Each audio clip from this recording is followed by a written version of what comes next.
Hi friends, இப்போ summer season வந்தாவே எல்லாருமே டூ வீலர்ஸில் வந்து ஜெல் பேட் தான் போடுறாங்க. கஸ்டமரோட ரிவ்யூ பாருங்கள். சீட் வந்து இந்த வாட்டி ஃபுல்லாக பண்ணுற வீடியோஸை நீங்கள் பார்க்கலாம்.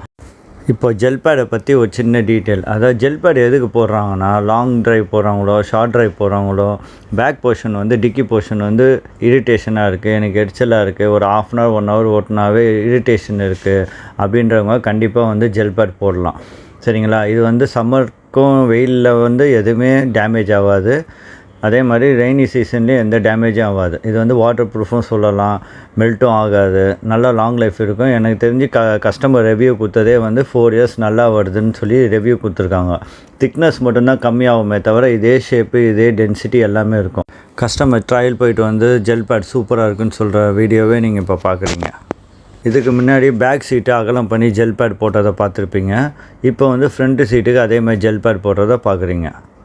எங்கள் ஷாப் எங்கே இருக்குன்னா, கரெக்டாக புதுப்பேட்டில் ஹைகோர்ட்டில் வந்து ரைட் ஹேண்ட் சைட் பார்த்தீங்கன்னா ஒரு 200 மீட்டர்ஸில் வந்து யமஹா லைனிங் ஒர்க்ஸுன்ற ஷாப்பில் நாங்கள் பண்ணிகிட்டு இருக்கோம்.